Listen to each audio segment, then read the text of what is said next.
Hello everyone, my self Swapnil sir और इस video में डिस्कस करने वाले हैं क्लास 8 का mathematics chapter number 3 understanding quadrilaterals. याद होगा तुमने लास्ट टॉपिक बहुत सारे कवर कर लिए थे। पैरेललोग्राम्स में हमने बहुत सारे टॉपिक देख लिए थे। काइट क्या होता है, ट्रेपेजियम क्या होता है, ये सब देख लिया था। अब एक इस चैप्टर का सबसे लास्ट टॉपिक है जो कि सम स्पेशल पैरेललोग्राम्स। ठीक है, तो पैरेललोग्राम्स में बेसिकली 3 टाइप ऑफ पैरेललोग्राम्स होते हैं। स्पेशल टाइप, स्पेशल केसेस बोल लो उनको चाहिए तो। ठीक है, मैंने ये पहले भी बताया था जब मैंने फ्लो चार्ट बना के दिखाया था कि कौन कौन से टाइप ऑफ क्वाड्रिलेटरल्स रहते हैं। इस चैप्टर का नाम ही क्वाड्रिलेटरल्स है, तो 4 साइडेड फिगर्स की बात कर रहे हैं। तो पैरेललोग्राम एक 4 साइडेड फिगर है और पैरेललोग्राम के अंदर 3 सब टाइप्स आते हैं। पहला है रोम्बस, दूसरा है रेक्टेंगल और तीसरा है स्क्वायर। ठीक है, तो तीनों में कुछ कुछ अलग अलग फीचर्स हैं, तो वो एक एक डिस्कस करते हैं। यहाँ पर मैंने तीनों की डेफिनेशन लिख ली है। मैं तुम लोगों को बस डायग्राम से पहले आइडिया बताता हूँ कि तुम्हें कैसे कैसे दिखते हैं। तो सबसे पहले जो रोम्बस है वो इस तरीके से कुछ दिखता है। रोम्बस में इस तरीके से दिखता है। इसमें तुम लोग देख के बोलोगे कि चलो ये तो सर पैरेललोग्राम जैसे लग रहा है। हाँ बिल्कुल, क्योंकि पैरेललोग्राम लगेगा ही, क्योंकि इसी का सब टाइप है।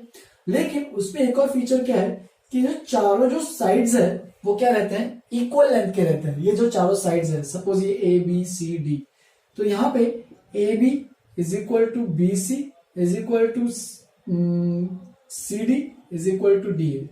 तो इस तरीके से चारों साइड जो रहते हैं वो इक्वल लेंथ के रहते हैं। लेकिन पैरेललोग्राम में क्या होता था, बस अपोजिट साइड जो रहते थे वो इक्वल लेंथ के रहते थे और ऑफ कोर्स पैरेलल भी रहते थे। लेकिन यहाँ पे क्या है कि अपोजिट साइड्स पैरेलल तो रहेंगे ही, लेकिन चारों के चारों साइड्स क्या रहेंगे, इक्वल। यहाँ पे ये सबके सब चारों के चारों इक्वल। देख सकते हो, it is a kite like shape figure. अब याद करो काइट में क्या था, काइट में ऐसे कुछ था। ये मैंने डायग्राम बनाया था काइट का। तो काइट में क्या था कि काइट शेप में कि एडजेसेंट जो दोनों साइड थे वो इक्वल थे, कि ये और ये साइड इक्वल और ये साइड इक्वल। याद है, तो ये काइट का फिगर था। तो ये काइट जैसा ही लगता है, लेकिन यहाँ पे एडजेसेंट नहीं, यहाँ पे चारों के चारों साइड के जो लेंथ है वो क्या रहेंगे, इक्वल। तो it is a kite like shape figure having all sides of equal length. तो चारों साइड जो है वो इक्वल लेंथ के रहेंगे and opposite sides being parallel to each other. ये तो बाय डिफॉल्ट तो अपने कंडीशन सबके लिए ही वैलिड है, क्योंकि हम लोग किसकी बात कर रहे हैं, पैरेललोग्राम। पैरेललोग्राम में तो देखो ये होता था पैरेललोग्राम, याद होगा तो। ठीक है, यहाँ पे opposite sides parallel and equal length के रहेंगे। ठीक है, ये भी इक्वल लेंथ का है। ठीक है, opposite sides parallel and equal length के तो होते ही हैं। बस यहाँ पे एक्स्ट्रा क्या है कि चारों के चारों साइड्स इक्वल लेंथ के हैं। यहाँ पे भी देखो अपोजिट साइड्स पैरेलल है, अपोजिट साइड्स पैरेलल है और इक्वल लेंथ के हैं। ठीक है, तो सबसे पहला केस है जो कि है रोम्बस। रोम्बस में अगर सबका एग्जांपल अगर लिया जाए, सबका लेंथ देखो ऐसे कुछ हो सकता है, और भी थोड़ा इंक्लिनेशन देते हैं।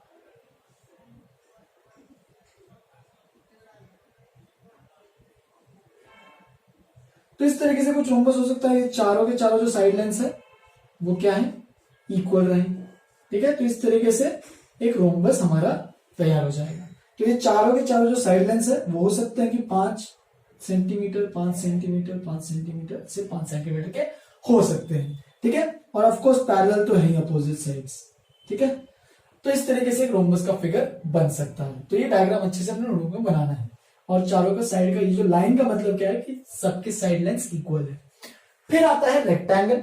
तो रेक्टेंगल में क्या डिफरेंट है, रेक्टेंगल में अलग चीज क्या है। देखो रेक्टेंगल और स्क्वायर तो तुम लोग को अब तक आइडिया होगा ही, तभी बता देता हूं। रेक्टेंगल इस तरीके से कुछ दिखता है।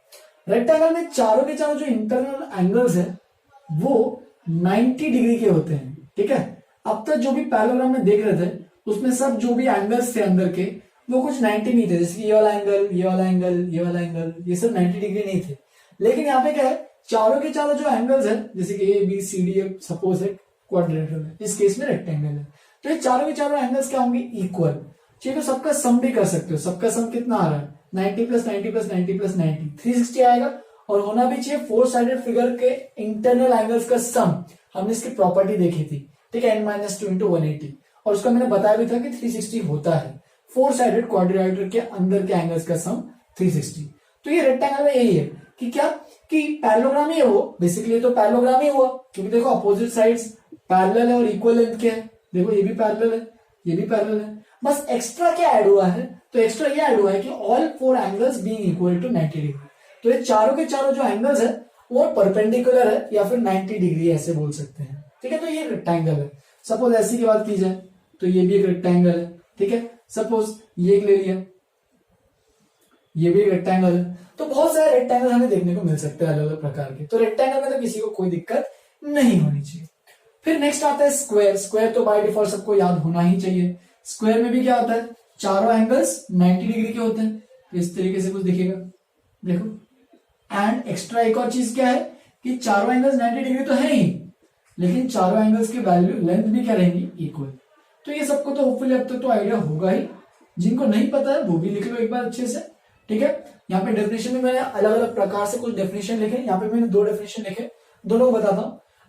It is a parallelogram with all 4 angles equal to 90 degree. तो एक पैलोग्राम ही है वो, स्क्वायर भी एक पैलोग्राम ही है, रेक्टेंगल भी एक पैलोग्राम ही है, रोम्बस भी एक पैलोग्राम ही है। तो ये सारे पैलोग्राम के केसेस देख रहे हैं। तो it is a parallelogram with all 4 angles, तो चारों एंगल्स इक्वल टू 90 डिग्री। लेकिन अगर इतना सा हुआ तो रेक्टेंगल भी तो हो सकता है, ये स्क्वायर एक रेक्टेंगल भी है, तो ये भी बोल सकते हैं, लेकिन 90 डिग्री में खत्म नहीं करनी है। एंड ऑल 4 साइड्स इक्वल, तो चारों साइड्स क्या होने चाहिए, इक्वल। और एक और डेफिनेशन अगर लिखना है, इट इज अ रेक्टेंगल, तो स्क्वायर भी एक रेक्टेंगल ही है, तो it is a rectangle with all 4 sides equal. Rectangle में क्या है कि अपोजिट साइड्स बस इक्वल रहते हैं, लेकिन स्क्वायर में क्या है, चारों साइड इक्वल रहेंगे। रेक्टेंगल और स्क्वायर में बस यही डिफरेंस है कि यहाँ पे अपोजिट साइड्स इक्वल है, यहाँ पे चारों साइड्स इक्वल है। तो हम लोग ये भी डेफिनेशन लिख सकते हैं, square is a rectangle with all 4 sides equal. या फिर एक और डेफिनेशन लिख सकते हैं, देखो ये रेक्टेंगल, ये स्क्वायर है और ये रोम्बस है, दोनों में देखो सेम क्या है, दोनों में ये सेम है कि चारों साइड्स इक्वल लेंथ के हैं, इधर भी चारों साइड्स इक्वल लेंथ के हैं। बस अलग क्या है कि यहाँ पे जो एंगल्स है वो भी क्या है इस केस में इक्वल। तो ये भी लिख सकते हैं, it is a rhombus with all 4 angles equal to 90 degree. तो बेसिकली स्क्वायर जो है वो रोम्बस भी है, ठीक है, स्क्वायर एक रेक्टेंगल भी है, स्क्वायर एक पैरेललोग्राम भी है। तो ये सबके मतलब बेसिक लास्ट पे यहाँ पे आके रुक जाता है, ठीक है। तो रेक्टेंगल को भी अपन बोल सकते हैं rectangle is a parallelogram, rectangle is a rhombus, या फिर ऐसे रोम्बस इज अ पैरेललोग्राम, ये तो बोल ही सकते हैं बिल्कुल, ठीक है। तो यहाँ पे मैं चाहिए तो डेफिनेशन लिख सकता हूँ, इट इज अ रेक्टेंगल को रोम्बस बोलना है तो लेकिन बोल सकते हैं, लेकिन यहाँ पे चारों साइड्स इक्वल है क्या, नहीं, तो रेक्टेंगल को रोम्बस नहीं बोल सकते, रेक्टेंगल को बस क्या बोलना पड़ेगा, पैरेललोग्राम। रोम्बस में क्या है कि 4 साइड्स इक्वल होने चाहिए बस, और कुछ अलग नहीं, ठीक है। रोम्बस में 4 साइड्स इक्वल, एंगल कुछ भी हो उससे फर्क नहीं पड़ रहा है, बस 4 sides equal of a parallelogram, ठीक है। फिर एक इसका नेक्स्ट एक टॉपिक है वो है डायगोनल्स। कुछ प्रॉपर्टीज भी है, तुम लोग अपने नोट टेक्स्ट बुक में देख सकते हो। तो अब देखो, अगर तीनों में डायगोनल्स की बात की जाए तो डायगोनल्स क्या होते हैं, अपोजिट वर्टाइसेस को अगर ज्वाइन करेंगे तो ये जो बन जाएगा, ये बन जाएगा डायगोनल्स, ठीक है। तो अब तुम्हें खुद से लिखना है ये प्रॉपर्टी। सबसे पहली प्रॉपर्टी है कि डायगोनल्स ऑफ अ रोम्बस, तो ये जो डायगोनल्स है देखो AC एंड BD 2 लाइन है, तो ये जो डायगोनल्स है वो क्या कर रहे हैं, एक दूसरे को बाइसेक्ट कर रहे हैं। तो एक फर्स्ट प्रॉपर्टी लिखोगे, रोम्बस के अंदर इसके नीचे लिख सकते हो, फर्स्ट प्रॉपर्टी करके लिखो, diagonals of a rhombus bisect each other, diagonals of a rhombus bisect each other, ठीक है। इसका मतलब क्या है कि ये जो डायगोनल्स है, ये सपोज मान लो E पॉइंट पे मीट कर रहे हैं, तो ये जो E पॉइंट है यानी ये जो AC डायगोनल है ये BD को आधे में डिवाइड कर रहा है। देखो BE और ED इन दोनों का लेंथ इक्वल रहेगा, सिमिलरली AE एंड EC इन दोनों का लेंथ इक्वल रहेगा। ऑल्सो ये जो एंगल रहता है रोम्बस के अंदर, दोनों diagonals are perpendicular to each other, यानी दोनों डायगोनल्स के बीच में जो एंगल रहेगा वो कितने का रहेगा, 90 डिग्री। तो यहां पर तुम्हें 2 पॉइंट लिखने हैं, diagonals of a rhombus, first point, diagonals of a rhombus bisect each other, यानी दोनों एक दूसरे को डिवाइड कर रहे हैं। ब्रैकेट में ऐसे लिख सकते हो, AE is equal to EC and BE is equal to ED। First point लिखा। फिर सेकेंड पॉइंट लिखोगे, diagonals of a rhombus are perpendicular to each other, तो रोम्बस में जो डायगोनल्स होंगे वो परपेंडिकुलर रहेंगे, यानी एक दूसरे के 90 डिग्री पे इंक्लाइन रहेंगे, ठीक है। तो ये सेकंड पॉइंट करके लिखना है। ऐसे लिख सकते हो, angle BEC is equal to 90 degree, और ऑफकोर्स अगर ये 90 है तो ये भी 90 रहेगा, ये भी 90 रहेगा, ये भी 90 रहेगा, चारों एंगल्स 90 रहेंगे, ऑब्वियस सी बात है, ठीक है। तो ये अपने नोटबुक में अच्छे से इसको पॉइंट लिख देगा, ठीक है। फिर ये तो पहले रोम्बस के अंदर लिखना दोनों पॉइंट्स। फिर रेक्टेंगल के अंदर आते हैं। रेक्टेंगल में क्या लिखोगे? फिर रेक्टेंगल में भी डायगोनल्स पे कुछ लिख लेते हैं। तो देखो रेक्टेंगल में डायगोनल जो होते हैं, ठीक है, डायगोनल वापिस से क्या होगा, बाइसेक्ट तो करेंगे ही, ठीक है, बाइसेक्ट करने में कोई दिक्कत नहीं है। इसमें भी लिख सकते हो फर्स्ट पॉइंट, इसको ई पॉइंट अगर लेंगे, diagonals of a rectangle bisect each other, ठीक है, यानी एसी जो डायगोनल है वो बीडी को बाइसेक्ट कर रहा है, ब्रैकेट में लिख देना, that is AE is equal to EC and BE is equal to ED, first point. तो सेम एग्जैक्टली फर्स्ट का फर्स्ट पॉइंट छापोगे, बस यहाँ पे डायगोनल्स ऑफ अ रोम्बस है, यहाँ पे डायगोनल्स ऑफ अ रेक्टेंगल है। सेकेंड पॉइंट में कुछ नहीं लिखना यहाँ पे, क्योंकि यहाँ पे जो एंगल है ये कुछ भी हो सकता है। देखो यहाँ पे अगर रेक्टेंगल में अगर बनाया जाए, चलो यहाँ पे डायगोनल बनाते हैं, ठीक है, तो देख सकते हो यहाँ पे ये एंगल 90 डिग्री हुआ है, बाय डिफॉल्ट देख ही सकते हो कि दिख ही नहीं रहा है 90 डिग्री है, ये तो कोई ऑब्ट्यूस एंगल दिख रहा है और ये कोई एक्यूट एंगल दिख रहा है। तो रेक्टेंगल में 90 डिग्री का एंगल दोनों डायगोनल्स के बीच में नहीं आता है, तो इसके पास एक ही पॉइंट लिखना है, diagonals of a rectangle bisect each other, और ब्रैकेट में वो भी लिख देना, A is equal to EC, B is equal to ED. फिर लास्ट में एक स्क्वायर में लिखना है। स्क्वायर में भी क्या लिखोगे कि डायगोनल्स के बारे में बात की जाए तो देखो यहाँ पे ये स्क्वायर जो है वो रोम्बस और थोड़ा रेक्टेंगल का मिक्सचर है, ठीक है, कि आधा रेक्टेंगल और आधा रोम्बस है। तो इसीलिए यहाँ पे अगर देखोगे तो डायगोनल्स में ये जो डायगोनल्स है वापस से क्या होंगे, यहाँ पे अगर दूसरा डायग्राम बना देता हूँ, चलो स्क्वायर के लिए, ये डायगोनल्स है, ठीक है। अब ये डायगोनल्स की जो चारों की जो लेंथ होगी वो क्या होंगी, इक्वल। अगर ये डायगोनल अगर स्क्वायर है एबीसीडी तो लिख सकते हो diagonals bisect each other, diagonals of a square bisect each other, तो पॉइंट लिख ही सकते हो। और इसके साथ ही साथ एक और पॉइंट कौन सा लिखोगे ब्रैकेट में, that is AE is equal to BE is equal to CE is equal to DE।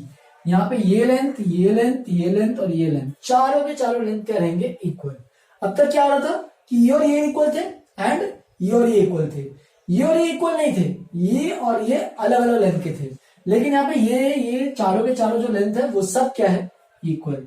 AE is equal to EC is equal to BE is equal to DE, तो चारों के चारों जो है इक्वल है। इस केस में क्या था, AE is equal to EC and और एक कौन सा, BE is equal to DE। तो इस तरीके से यहाँ पे ये भी और यहाँ पे भी सेम चीज है रेक्टेंगल के लिए।